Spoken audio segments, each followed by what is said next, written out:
Assalamualaikum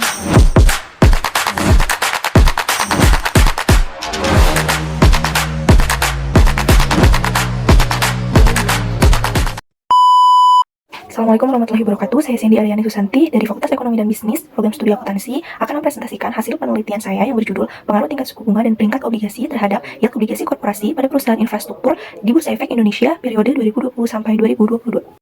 Yang melatar belakangi penelitian saya yaitu adanya fenomena gagal bayar pada salah satu instrumen investasi yaitu obligasi. Menurut data Bloomberg, perusahaan dan negara berkembang telah gagal bayar sebesar 26 miliar US dollar di tahun 2023. Angka ini menambah daftar gagal bayar selama siklus pengetatan moneter Fed pada tahun 2021. Gagal bayar obligasi korporasi mencapai 9,3 miliar US dollar pada tahun 2020 sebesar 9,5 miliar US dollar.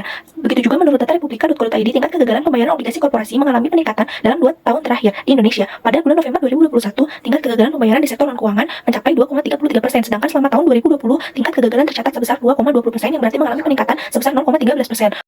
Adapun kerangka pemikiran dari penelitian saya yaitu pengaruh variabel independen yang terdiri dari tingkat suku bunga sebagai X1 dan peringkat obligasi sebagai X2 terhadap variabel dependen yaitu imbal hasil atau yield obligasi sebagai Y. Selain itu, penelitian saya juga menarik dua hipotesis. Hipotesis yang pertama, tingkat suku bunga berpengaruh positif dan signifikan terhadap yield obligasi, dan yang kedua, peringkat obligasi berpengaruh negatif dan signifikan terhadap yield obligasi. Selanjutnya, metode penelitian yang digunakan dalam penelitian saya yaitu metode verifikatif dengan pendekatan kuantitatif dengan sumber pengumpulan data yaitu data sekunder yang bersumber dari Bursa Efek Indonesia serta website lainnya yang mendukung. Kemudian pengumpulan datanya menggunakan metode dokumentasi, populasinya yaitu 27 obligasi yang diterbitkan oleh perusahaan infrastruktur Bursa Efek Indonesia sampai dengan tanggal 31 Desember 2019 yang kemudian ditarik sampel melalui metode non-probability yaitu purposive sampling sebanyak 14 obligasi. Teknik analisis data yang digunakan yaitu analisis regresi linear berganda serta pengujian hipotesis menggunakan regresi data panel, uji asumsi klasik, uji parsial, uji simultan, dan koefisien determinasi.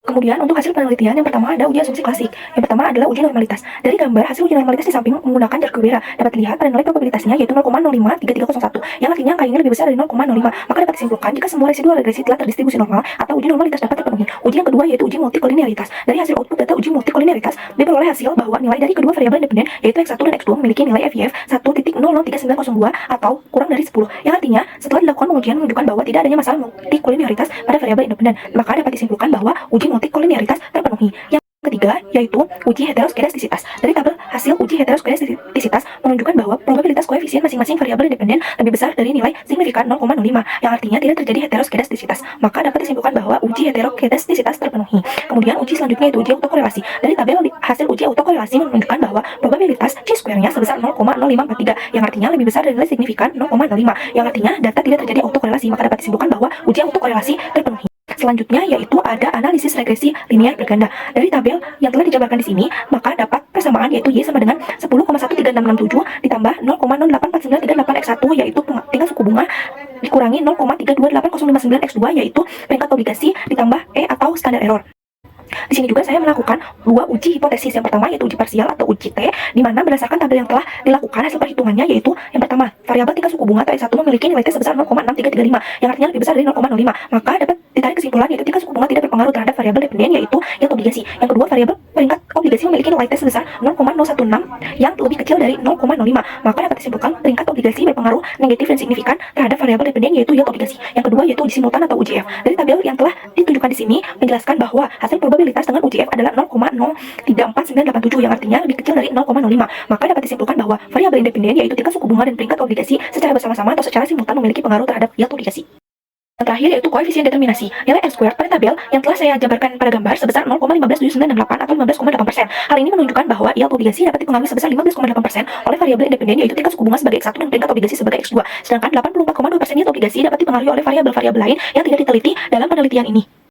Dari penjelasan yang telah saya jabarkan, maka dapat ditarik kesimpulan yang pertama, tingkat suku bunga tidak berpengaruh terhadap yield obligasi korporasi.